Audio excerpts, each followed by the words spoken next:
The cloth is already gray with grime and you are still moving it in circles. The surface looks almost the same as when you started. That's the frustration we all feel. You add more spray, you press harder, you go over it again, and still there is that film, that dull residue sitting right where the dirt used to be. So you go to the store, you pick up something with a stronger smell, a brighter label, a higher price. You bring it home and you try again. And 2 weeks later, you are back in the same spot, scrubbing the same surfaces, wondering why a clean home feels like something you have to keep chasing instead of something you simply have. I have watched that happen to good people for decades, and the answer has been sitting under the kitchen sink the whole time, not in a bottle with a neon label, but in the plain, cheap materials that kept a farmhouse spotless long before anyone had a cleaning aisle to walk down. My name is Annie Hemingway. Before anything else about me, let me tell you this. I spent the better part of 40 years keeping a farmhouse on a Blue Ridge Mountain homestead without buying a single commercial cleaning product. Not even one single commercial cleaning product was ever used in that house. The house had 7 rooms, a wood-burning stove, a root cellar that needed tending, and children who tracked in the kind of mud that sets like cement if you let it dry. What kept it clean was not effort alone. Lord knows there was plenty of that. It was understanding a few things my mother taught me that most cleaning products are designed to make you forget. That knowledge is why I am here, and if it is useful to you, I hope you will subscribe and stay. What I share comes from a lifetime of doing this work, not from a label or a pamphlet. There is more of it, and it keeps coming. Now, before we get into the methods themselves, I want to ask you something. Drop it in the comments below because I do read everyone. What is the one surface or spot in your home that you have been cleaning your whole life and it still never looks right? The grout that stays dingy no matter what. The windows that streak every time. The cutting board that holds smells you cannot get out. Whatever it is, write it down, because there is a very good chance what I am about to share is the exact answer you have been missing. Here is what nobody tells you when you stand in that cleaning aisle staring at 40 different products, all promising the same thing. Most of them do not actually remove the dirt. They suspend it, just floating there. They coat the surface in a fragrant film that looks cleaner for a day or two because the dirt underneath is temporarily hidden. But the film itself attracts more grime, and you end up cleaning the same surfaces more often than you would if you had never used the product at all. That is not an accident at all. That is a business model. The women who raised me in the hollows of the Blue Ridge did not have the option of buying their way around a dirty surface. They understood practically and plainly that there are only 3 things that actually clean: an acid, which dissolves mineral deposits, grease, and the biological residue that makes surfaces smell wrong; an abrasive, which lifts grime that is bonded to a surface through friction without scratching it if you choose the right one; and moisture in the right amount and temperature, which carries both the acid and the abrasive into the pores of a surface and flushes them back out again. Every single cleaning method that actually works, every one, comes down to some version of those 3 things working together. White vinegar is an acid. Baking soda is a mild abrasive. Salt is a coarser abrasive. Lemon carries both acid and a natural antibacterial quality. Warm water is the carrier that makes all of them do their job. That is the entire science of a clean home. You do not need to memorize the chemistry words. You just need to know that when a surface is not coming clean, it is because you are missing one of those 3 things. And 9 times out of 10, the expensive spray you bought is missing them too, buried under artificial fragrance and stabilizers that have nothing to do with clean. My mother had a phrase she used when one of us came in complaining that something would not scrub out. She would say, "You are fighting the dirt instead of dissolving it." That is the whole lesson. That was not poetry at all. That was the whole lesson.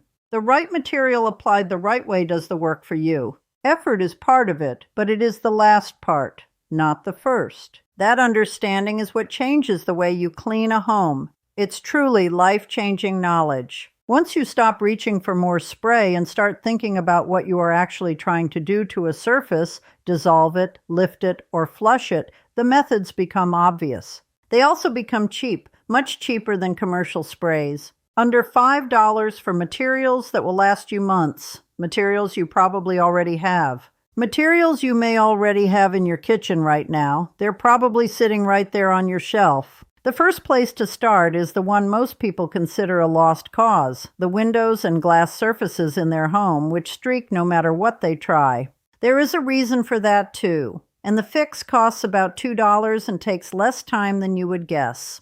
Pull out the glass cleaner you have been using on your windows and read the ingredient list. Look closely. Somewhere in there, past the surfactants and the fragrance and the stabilizers, you will find alcohol and water. That is what is doing the actual cleaning, that simple interaction. Everything else in that bottle is there to make it feel like a product, smell like a product, and justify the $4 or $5 you paid for it.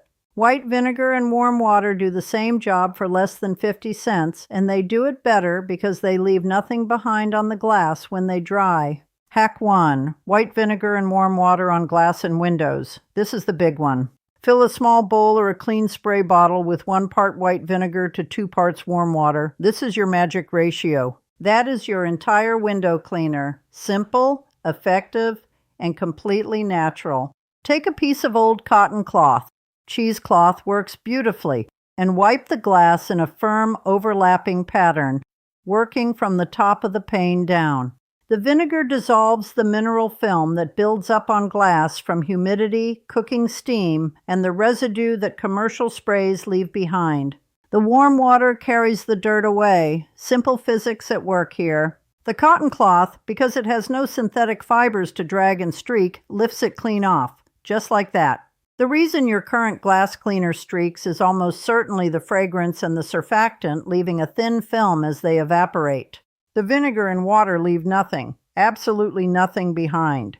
When the glass dries, it is simply dry. No film, no residue, no streaking. A perfect view. A full bottle of white vinegar costs roughly $2 at any grocery store and will make enough window cleaner to do every glass surface in your home for months. Do the windows on a cloudy day if you can, or in the morning before direct sun hits them. Direct sunlight dries the solution too fast and can pull a faint streak. That is the one small trick. Everything else takes care of itself. Trust me on this. Everything else takes care of itself. Just look at that clarity. Hack 2. Baking soda paste for grout and tile. This one is a lifesaver for bathrooms. Grout is porous. It's essentially a very fine concrete. and it holds on to grime the same way concrete does. The dirt works its way down into the tiny surface pores and sits there, and no spray in the world can reach it by sitting on top. What reaches it is an abrasive that you work in, and the mildest, safest, most effective abrasive for a household surface is baking soda. Mix baking soda with just enough water to make a thick paste. Roughly 3 parts baking soda to 1 part water. Spread it along the grout lines and let it sit for 10 minutes. This part is crucial. Do not skip the waiting. The magic happens while you're not doing anything. That 10-minute rest is the point at which the paste is softening the bond between the grime and the grout. After 10 minutes, take an old toothbrush and work the paste into the grout lines in short back and forth strokes. Then rinse with warm water and a clean cloth. The transformation is instant. What you will see is the grout color your floor or wall actually has, in most cases for the first time in years. Baking soda costs under $2 for a box that will do your entire bathroom twice. It does not damage the grout the way acidic cleaners can over time, and it leaves no film. It's safe and effective.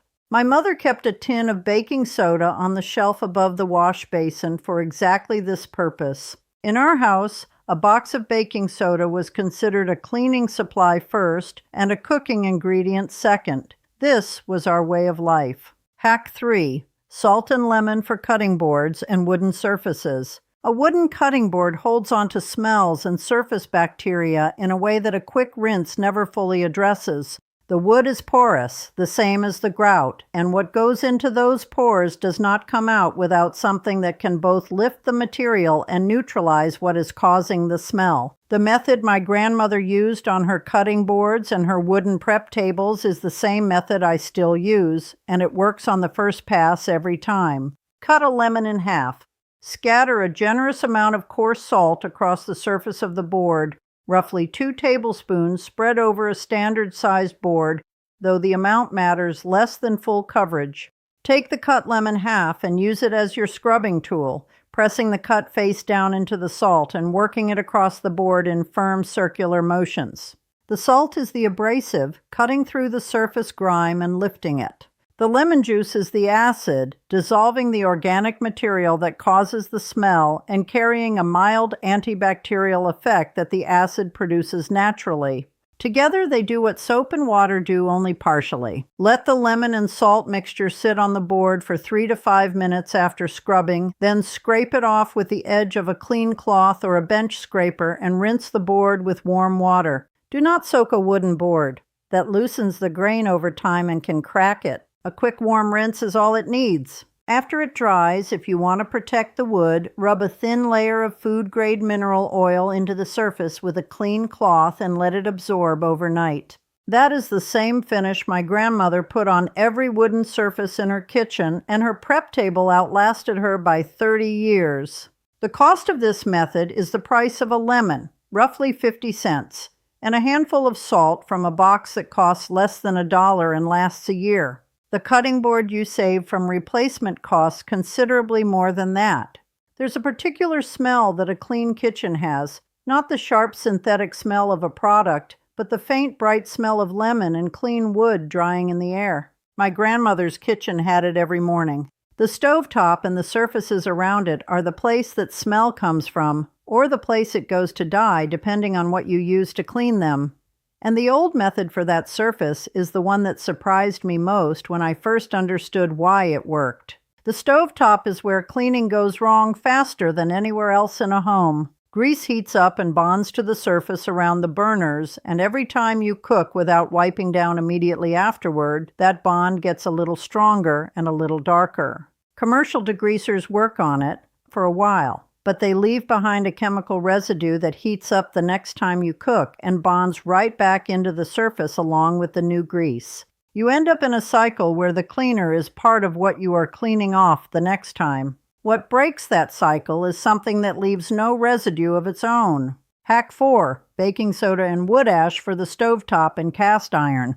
The mountain women I grew up around kept a small container of fine wood ash near the stove for exactly this purpose. Wood ash is a mild alkali, which means it cuts through grease the same way a base cuts through an acid. They neutralize each other, and the grease breaks down and lifts. It also has a fine abrasive texture that is soft enough not to scratch enamel or iron, but firm enough to do the mechanical work of lifting bonded grime. You dampen the surface slightly, sprinkle a small amount of ash, work it in with a folded cloth in slow, firm circles, and wipe clean with a warm, damp rag. The surface comes up the way a surface comes up when something has genuinely removed what was on it, not pushed it around. Now, wood ash from a fireplace or a wood stove is not something every household has today, and I want to give you the practical version that works in a modern kitchen.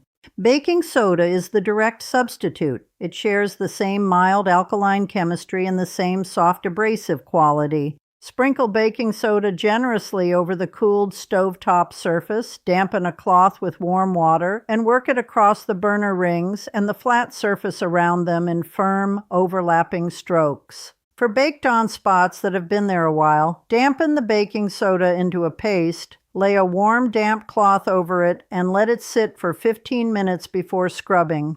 The heat of the cloth softens the bond while the baking soda works underneath. This same method applies to cast iron. If you have a cast iron pan with built-up residue on the outside or a sticky patch on the cooking surface, baking soda on a damp cloth followed by a warm rinse and immediate drying will clear it.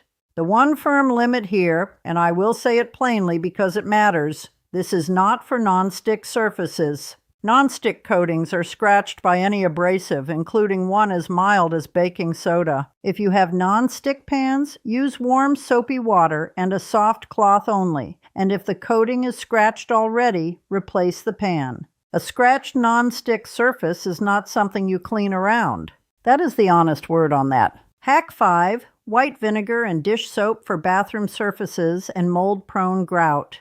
The bathroom is where the acid-based cleaner earns its keep most visibly. Soap scum is alkaline. It is the mineral residue left behind when the fatty acids in soap bind with the calcium and magnesium in hard water and dry onto your tiles and fixtures. An acid dissolves it on contact, which is why white vinegar, applied directly, cuts through soap scum in a way that a neutral or alkaline cleaner simply cannot. Mix 1 part white vinegar with 1 part warm water in a spray bottle, then add roughly half a teaspoon of plain dish soap.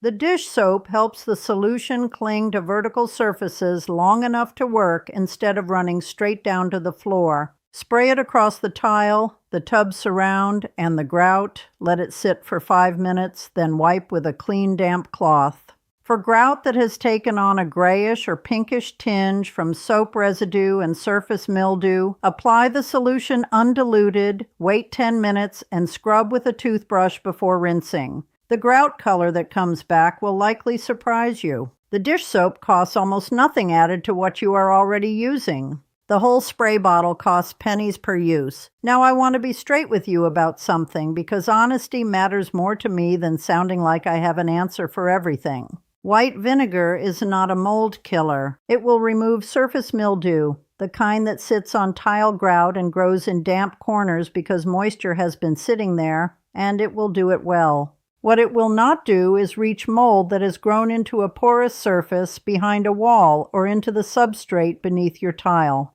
If you spray vinegar on a grout line and it comes back dark within a week, the mold is not on the surface. It is underneath it, and the source is a moisture problem inside the wall or floor that no cleaning method will solve.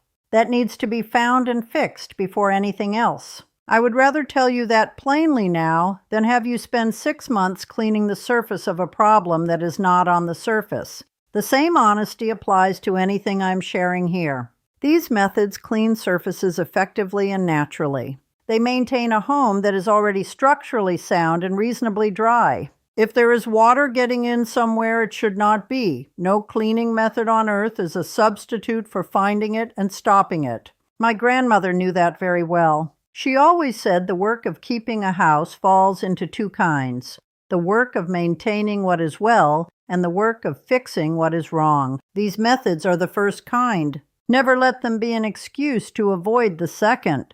The way to make any of this stick, not as a once-a-season deep clean, but as the actual baseline condition of your home, is to shrink the effort down to something that takes almost no time on any given day. My mother did not do a deep clean of the farmhouse. She wiped the stovetop after every meal. She ran a damp vinegar cloth over the sink basin each morning while the kettle came to boil. She kept the cutting board salted and lemon fresh because she was in the kitchen anyway. The cleaning was not separate from the life of the house. It was woven into it. Pick 2 surfaces from what I have shared and commit to a quick daily pass, the stovetop and the sink, or the bathroom tile and the cutting board. Remember, this is not a cleaning session. 40 seconds, the right material, the right cloth. At the moment, you are already standing there. Do that for 2 weeks and the deep clean you have been dreading will stop being necessary.